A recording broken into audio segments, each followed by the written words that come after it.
Pareiza krūšu higiēna un aprūpe veicina ērtāku un patīkamāku zīdīšanu gan mammai, gan bērnam. Krūtis nav nepieciešams mazgāt pirms vai pēc bērņa ēdināšanas, pietiek ar to, ka ejam dušā reizi dienā, jo bieža mazgāšana sausinās krūts ādu. Tas atkal var veicināt traumas. Svarīgi lietot ērtu elpojošu krūšturi, bet tas nav obligāti. Krūšturs, tas ir mammas komforta jautājums. Ja tek piens, mammas lieto krūšturi ieliknīšus, bet tos ir svarīgi pietiekami bieži mainīt, lai krūtsgals nav mitrumā. Tāpēc, ka āda mitrumā viņa viegli tiek sakairināta, un tas arī var veicināt iekaisumus vai piena sēnes veidošanos. Ja krūtsgali ir traumēti, ļoti svarīgi pirmkārt novērst iemeslu. Visbiežāk tas ir nepareizs satvēriens, kas būtu jāizlabo, jo ar nepareizu satvērienu neviens brīnumkrēms mums nesadziedēs krūtsgalus. Bet te pašā laikā dažreiz var būt tāda problēma kā infekcija, bakteriālā vai sēnīšu, tad tā būtu jārastē papildus. Ja krūtsgali ir sausi vai plaisā, var lietot lanolīna ziedi, tā novērš kreveles veidošanos, bet pamatā ir jānovērš iemesls, kāpēc krūtsgali tiek traumēti. Tas ir nepareizs satvēriens visbiežāk. Parasti piens atnāk 2., 3. dienā pēc dzemdībām lielākā daudzumā. Dažreiz tas notiek bez sajūtām, dažreiz tās sajūtas ir ļoti intensīvas, ka krūtis ir piebriedušas cietas, dažreiz varbūt pat temperatūra un drudzis. Bet ir arī gadījumi, kad piens atnāk tikai 5., 7. dienā aizkavējas. Ko darīt, ja ir piebriedušas krūtis? Ja krūtis pēc dzemdībām ir ļoti piebriedušas, var būt tā, ka piens tomēr brīvi izdalās, tad var neko īpaši nedarīt.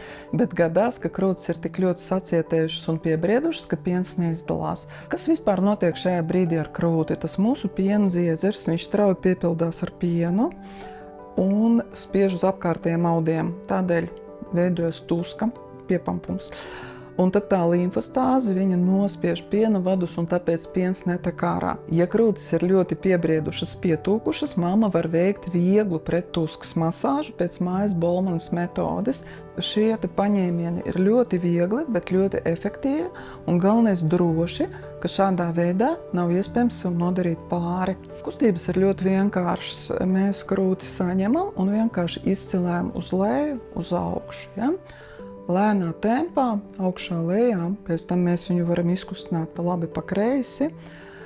Amplitūda komforta zonas robežās, nekas nedrīkst sāpēt. Pēc tam mēs to krūti varam pāpli izapļot uz vienu pusi, pāpli uz otru pusi.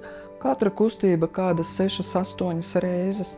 Šīs masāžas mērķis ir iestiepšanas stretchings. Šie vienkāršie masāžas paņēmieni atbrīvo piena vadus, atbrīvo krūti no tulskas, un piens vieglāk izdalās. Droša un ļoti efektīva.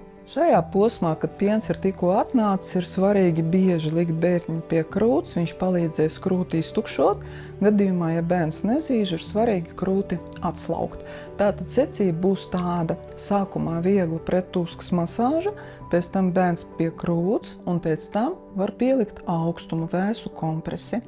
Ja tā ir mitra komprese, vēlams nelikt uz krūtsgalu, tāpēc, ka pārāk samitrināta āda nebūs tik izturīga zīdīšanas laikā. Vēsa komprese palīdz samazināt pietūkumu un samazina arī sāpju sajūtu. Parasti visas šīs nepatīkamās sajūtas un sacietējumu krūtī pāriet 2-3 dienu laikā, bet ar katru dienu būs vieglāka sajūta, vienkārši vajag nedaudz pacietības. Ja mammai saglabājas augsta temperatūra un drudzis, drīkst lietot zāles pēc ārsta ieteikuma. Pietūkušas krūtis neiesaka sildīt. Daudz labāk nekā siltums strādā viegla prettuskas masāža. Piena sastrēgumi, sāpes un pietūkums zīdīšanas laikā. Tos var mazināt ar pareizu zīdīšanu un masāžu. Dažreiz mammas saskarās ar tādu nepatīkamu lietu kā piena sastrēgums. Piena sastrēgums ir ļoti līdzīga situācija ar pilnām krūtīm, vienkārši lokāli, kaut kādā krūts daļā. Tas veidojas dažādu iemeslu dēļ. Krūts varēja būt nospiesta, ja mamma gulēja uz vēdera vai izlaista ēdināšanas reizi, dažreiz pat ciešu krūšturis. Svarīgi novērst iemeslu, ja tas ir skaidrs, bet krūts karsta, pietūkusi, var būt apsārtums un var būt ļoti sāpīga. Ko darīt, ja ir piena sastrēgumi? Pie piena sastrēguma var rīkoties tieši tāpat kā pie piebriedušām krūtīm. Sākumā viegla masāža, prettuskas masāža krūtī, pēc tam jāpieliek bērns piekarots un pēc tam pielikt vēsu kompresi vai kaut kādu augstumu. Atsevišķos gadījumos palīdz bērnu ēdināšanas pozas maiņa, ja mēs varam iekārtot bērniņu ar zodu pret sacietējumu vietu, bet ja tas nav iespējams, tad vienkārši varam taisīt masāžu un augstumu pēc barošanas. Ja 2-3 dienu neizdodas tikt galā ar šo situāciju, nav uzlabojuma, tas būtu laiks vērsties pēc ārsta palīdzības. Visos šajos gadījumos ir svarīgi nepārtraukt bērnu zīdīšanu, arī ja ārsts nozīmē zāles, viņas vienmēr var atrast, kas ir savienojams ar zīdīšanu. Rūpējoties par krūtīm un ievērojot pareizu higiēnu, zīdīšana kļūst ērtāka un patīkamāka. Ja rodas sarežģījumi vai jautājumi, meklē speciālista palīdzību.